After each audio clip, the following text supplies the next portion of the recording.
हाय नमस्कार मु सुनील आपण समस्त को स्वागत करछि हमर चैनल एलपी को। आशा करछि आपण समस्त भलर थिबे। आज गोटे इंपोर्टेंट टॉपिक को नहीं कि मु भिडियोटी करिया को जाउछि। से इंपोर्टेंट टॉपिक टी रो कोन ना कौन से टॉपिक रे अछि से सब जिनस को आमे ए वीडियो रे कवर करिया पय जिबा। ता पूर्वरु आपण समस्त को रिक्वेस्ट करछि जदि आपण को हम कंटेंट भलो लागे तो चैनल को सब्सक्राइब करंतु और शेयर करंतु। चलंतु जिबा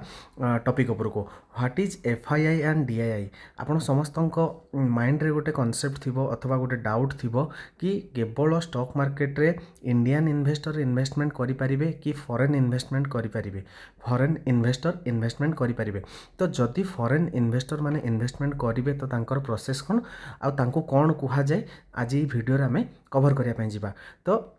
मन रखता आम इंडियन इकोनॉमी रे फॉरेन इन्वेस्टमेंट भी आसे आउ प्रत्येक देश डिसाइड करे अथवा प्रत्येक देश चाहे कि तांकर फॉरेन रो इन्वेस्टमेंट आसू अथवा फॉरेन कंपनी आसिक एस्टाब्लिश हो, एटा समस्ते चाहती। तो स्टॉक मार्केट रे भी आपणकर कौन हुए ना इन्वेस्टमेंट फॉरेन इन्वेस्टमेंट भी रुहे। तो ताकू आमे कौन कहती तार टर्म कौन से सब जिनस को बुझा, सेबीर रूल रेगुलेशन कौन से सब जिनस को ये वीडियो आमे कवर करने जावा।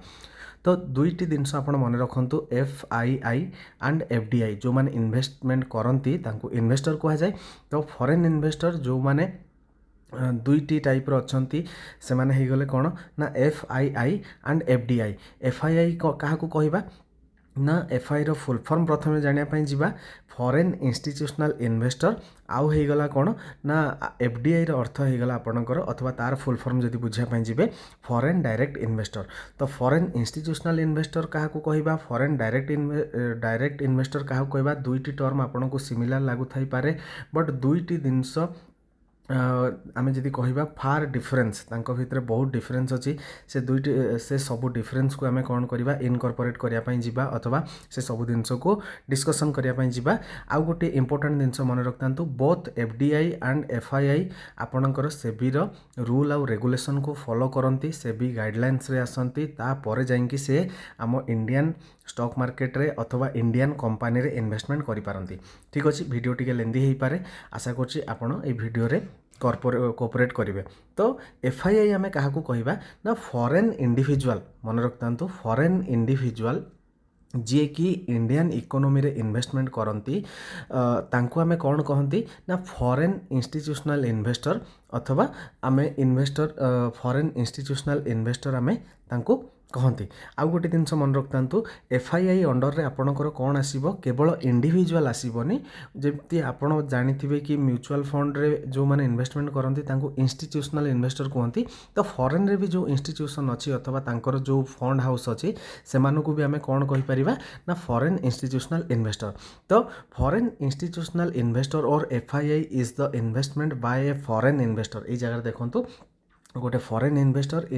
से कौन करिवो ना इंडियन इकोनॉमी रे इन्वेस्टमेंट करथिबो। तो इन्वेस्टर सी कौन हेइथिबो, investment can be individual investor or many investor pooling their fund. मुझे आपको बुझेली जमती म्यूचुअल फंड कौन करे ना आपण आम मानठू कौन करे ना फंड छोट छोट फंड नहीं कि बड़ इन्वेस्टमेंट करे। से टाइप रो फॉरेन रे जो फंड हाउस गुडी को आमे कौन कहि परिबा ना एफआईआई कहि परिबा। ठीक अछि, एतिक दिन सब बुझि पाले। तापर आमे कौन करबा ना बुझिया को जिबा एफडीआई आमे काहा को कहबा, एफडीआई आमे काहा को कहबा। ए दुईटी जिनस रे बहुत डिफरेंस अच्छी। तो ध्यान देकी वीडियोटी को देखिए। Investment in an Indian company by any foreign organization or company that is a company organization that is incorporated and located in a foreign country. जदि ध्यान देकी सुनिबे फॉरेन रे गोटे कंपनी अच्छी जी कि इंडियन इकोनॉमी अथवा इंडियन कंपनी रे investment करिया को जीवो, नॉट स्टॉक मार्केट रे डायरेक्ट से कंपनी रे इन्वेस्टमेंट करिवो। कौन कहली not secondary market. Secondary market को आमे आउ गोटे टर्म रे कौन कहती ना स्टॉक मार्केट कहती। तो स्टॉक मार्केट रे इन्वेस्टमेंट न करिकी से डायरेक्ट कंपनी सहित इन्वेस्टमेंट करिवो, ताकू आमे कौन कहती ना फॉरेन डायरेक्ट इन्वेस्टर। तो यहीटा को आमे बुझिया जावा ये इंडिविजुअल होई पारंती कि ग्रुप होई पारंती। तो ये जगह आप ध्यान देकी सुनिबे investment in an Indian company by any foreign organization होई पारे और कंपनी से कौन करिवो ना सी फॉरेन रे लोकेटेड थिबो आ फॉरेन रे एस्टाब्लिश हेइथिबो। सी कौन करि परिबो इंडियन कंपनी रे डायरेक्ट इंडियन कंपनी रे फॉर एग्जांपल आपण देखिथिबे रिसेंटली हमर 101 यूनिकॉर्न किए हला ना फिजिक्स वाला आपण जानिथिबे तो सी फंडिंग कोठू पाइला ना फॉरेन फंडिंग पाइला आउ सी सेठी कोन हला ना आपणकर फॉरेन रु ता पाखरे ता कंपनी अथवा तार जो स्टार्टअप रे इन्वेस्टमेंट करा गला तार कोनोसी कंपनी नाही बट ताकू जो माने इन्वेस्टमेंट देले अथवा डायरेक्ट फंडिंग कले सी बाहरु करिसंती फॉरेन कंपनी आपण सऊदी अरेबिया अथवा यूएई पाखापाखि आपड़ जब बुझीपारे तो से मैंने ही इन्वेस्टमेंट करछन तो तांको आमे कौन कहबा ना इंडियन स्टार्टअप रे फॉरेन इन्वेस्टर अथवा ऑर्गेनाइजेशन जदि इन्वेस्टमेंट करूछंती तांको आमे कौन कहबा ना एफडीआई तो ये दुई जन को भितर किछि डिफरेंस अछि से डिफरेंस को आमे बुझिया पई जिबा तो ध्यान देकी सुनिबे आपण जदि आम टेलीग्राम ग्रुप रे नाहंती तो टेलीग्राम ग्रुप रे जॉइन कर जानतु ए जो कंटेंट गुडी को अछि मो से टेलीग्राम ग्रुप रे आपण को प्रोवाइड कर देबी ठीक अछि एफडीआई कौन कहले एफडीआई क्या कह जाए मुझे आपको बुझेदेली तापर आम देखा कि एफडीआई रो टेन्योर ऑफ इन्वेस्टमेंट केते आउ एफआईआई जो माने सेमानकर टेन्योर ऑफ इन्वेस्टमेंट केते यार अर्थ है से केते टाइम पर्यंत गोटे कंपनी रे इन्वेस्टमेंट करके रही पारिबे तो द इन्वेस्टमेंट बाय एफडीआई जदि देखिए यूजुअली लॉन्ग टर्म से माने करंती आउ जदि एफआईआई जो माने इंडिविजुअल से माने कौन इंडिविजुअल अथवा इंस्टीट्यूशनल ये ध्यान देकी शुणिबे ना भिडियोटी को 2 थर 3 थर देखिए ताहले आपण बुझीपारे investment by FII is for short term भी हो पारे अथवा लॉन्ग टर्म भी होता ही पारे ठीक अच्छे तापर जदि देखिए इज ऑफ इन्वेस्टमेंट जदि देखिए it is not easy for the investor to enter and exit the investment when it is made through FDI through रु जोटा इन्वेस्टमेंट हुए सी कौन करे ना डायरेक्ट कंपनी सहित डील करिकी कंपनी रो टोटल जदि आपण देखुथिबे 100% इक्विटी अच्छी तो से हिसाब रे आमर सेबीर गोटे गाइडलाइंस अच्छी कि आम इंडियन कंपनी रे कौन सी फॉरेन कंपनी एतिकी परसेंटेज रु अधिका इन्वेस्टमेंट करि पारिबो नाही रिसेंटली कोविड टाइम रे आपण देखिथिबे चाइनार कंपनी एचडीएफसी रे पाखापाखि अधिका स्टेक एक्वायर करिया पई चाहुतला तो तापरे आपणकर देखिबे इंडिया रो इनकम टैक्स डिपार्टमेंट गोटे रेगुलेशन आनिला से रेगुलेशन अंडर रे कौन हैला ना गोटे कैप लगे दिया गला कि 100 रु 1% आपणकर एफडीआई इन्वेस्टमेंट रहिबो कोनोसी इंडियन कंपनी रे ठीक अछि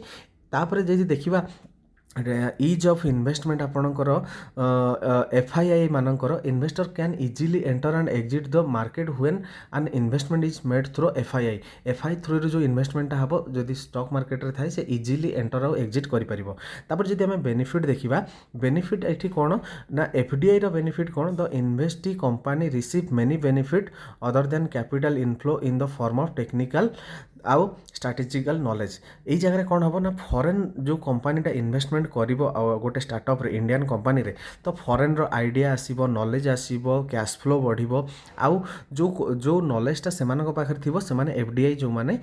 कंपनी रे डायरेक्ट इन्वेस्टमेंट करिवे सेमाने कोन करिवे ना सेही स्टार्टअप को किछिटा नॉलेज प्रोवाइड करिवे आउ गोटे जिंस मन रखतांतु सेठी सेमानकर इन्फ्लुएंस अधिकार रहइबो कोन ना सेमाने डायरेक्ट इन्वेस्टमेंट करिसंती तो तांकर इन्फ्लुएंस अधिकार रहइबो ठीक अछि तो सेही जगह रे आपण एफआईआई को जदि देखिबे कौनसी नो एडिशनल बेनिफिट जेमिति आमे माने इन्वेस्टमेंट करूचंती आमे माने प्रॉफिट गेन करूचंती सेही टाइप रो सेमाने करि परिबे किंतु कौनसी इन्फ्लुएंस आपणकर कंपनी रे सेमाने पकई परिबे नाही को माने एफआईआई जो इन्वेस्टमेंट एफआईआई माने करिथिबे सेमाने कंपनी रे कौनसी इन्फ्लुएंस अथवा कंपनी रो मैनेजमेंट सहित कौनसी तांकर मैनेजिंग रे कौनसी इंपैक्ट पकई परिबे नाही कि बेनिफिट हबो काहे कि सेमाने इन्वेस्टमेंट करूचन तो बेनिफिट नियाती हबो टार्गेटेड इन्वेस्टमेंट अर्थ है कौन FDI investment targeted a specific company एमाने कौन करती गोटे स्पेसिफिक जमी आप education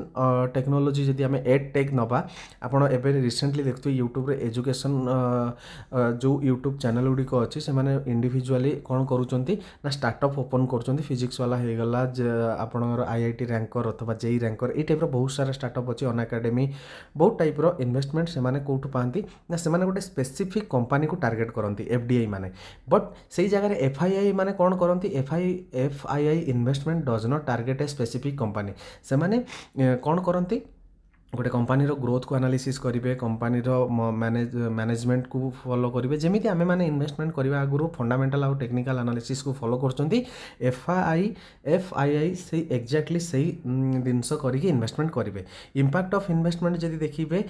investment through FDI is beneficial for the entire country आज it's result in an increase in GDP तो एमाने गोटे स्टार्टअप रे इन्वेस्टमेंट करेंगे जदि से स्टार्टअप टी अथवा से कंपानी कौन कंट्री अच्छी से कंट्री जीडीपी उपर इम्पैक्ट पकेब कहीं ना कैश इनफ्लो हम बाहर आम इंडिया को पैसा आसब तो निहाती आम जीडीपी उपर इम्पैक्ट पकेब आम इकोनॉमी उपर इम्पैक्ट पकेब यही जगह देखिए investment through FII result in an increase in the capital of the company in the country तो कंपनी कैपिटल इनक्रीज हम कौटी ना एफआईआई इन्वेस्टमेंट हेले कंपनी कैपिटल बढ़िबो बट एफडीआई माने इन्वेस्टमेंट कला माने आपणकर टोटल कंट्री जीडीपी उपर इम्पैक्ट पकेब ट्रांसफर ऑफ कंट्रोल और इन्फ्लुएंस यही जगह मैं आपको आगुरी बुझे देछि एफडीआई कौन करती ना आपणकर FDI investment result in the transfer of control और influence over the investment company तो से कंपनी जो इन्वेस्टमेंट करते से माने इन्फ्लुएंस पकाती अथवा किछिटा नॉलेज शेयर करती अथवा तांकर मैनेजमेंट रो कोर मेंबर हिसाब रे जहाँ डिसीजन नवा कथा से माने नियंती आपण रिसेंटली देखिबे सपोज कोनोसी गोटे स्टार्टअप सी फंड रेज करिछि तो निहाती से जो फंड इन्वेस्टमेंट जे करिथिबो से तारा सर्टन परसेंटेज रो रिटर्न आशा रे ही इन्वेस्टमेंट करिथिबो विदाउट एनी स्पेसिफिक रिटर्न अथवा विदाउट एनी आपण जदि कहिबे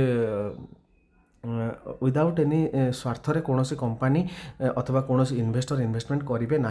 तापर एफआईआई कथा जब देखिए investment does not provide any control और इन्फ्लुएंस फॉर द इन्वेस्टर ये कौन इन्वेस्टमेंट रे इन्फ्लुएंस पकई पारे ना मुझे ये आगुरी बतई तापर जब आप कंक्लूजन को जी FDI and FIR both crucial form of investment for any Indian company आप इंडियन कंपानी मु इंडिया रे इन्वेस्टर अथवा आपन को बुझाऊँ बोली इंडियन कंपानी कहूँ बट एफडीआई एंड एफआईआई सबू कंपानी अथवा सबू कंट्री कंपानी कहली सॉरी सबू कंट्री निहाती आवश्यक कहीं ना फॉरेन रु आपणकर पैसाटा आपणक इकोनॉमी रे लागिवो आपणक इकोनॉमी ग्रोथ हम आपणकर एम्प्लॉयमेंट बढ़िबो एई टाइप रो सबू जिनस रे आपणकर टोटल जीडीपी रे एटा इंपैक्ट पकेबो ठीक अछि आशा करछि आपण एफडीआई और एफआईआई भितर जो डिफरेंस टी थिला आ गोटे जिनस मु आपन कोन कहली जो कैप टी अछि कि एफडीआई केते परसेंट रो इन्वेस्टमेंट इंडिया रे करि परिबो सेटा को आपण कोन करिवे टिके ताकू गूगल करें नहले मुझे पिन कमेंट रे केते परसेंट रो कैप अर्थ गोटे थ्रेशोल्ड पॉइंट 100 रु एतिकी परसेंट गोटे कंपानी रे एफडीआई इन्वेस्टमेंट करें अथवा एफआईआई इन्वेस्टमेंट करें से मुझे छाड़ी देछि मु आपनको सेटा पिन कमेंट रे प्रोवाइड करदेवी ठीक अच्छे तो जदि कौन डाउट अथवा कौन जिनस मुझे छाड़ी देछि आपण मते कमेंट सेक्शन में बतेबे जदि आपनको आम वीडियो भल लगे ताहले लाइक और सब्सक्राइब करेंगे आशा रखुची एई वीडियो रे आमे 100 रु 150 भितर लाइक आपन को मुझे आ जानी आपण मैंने निहाती प्रोवाइड करेंगे जदि आपको आम कंटेंट भल लगे तो चैनल को सब्सक्राइब आ वीडियो को लाइक करेंगे थैंक यू नमस्कार।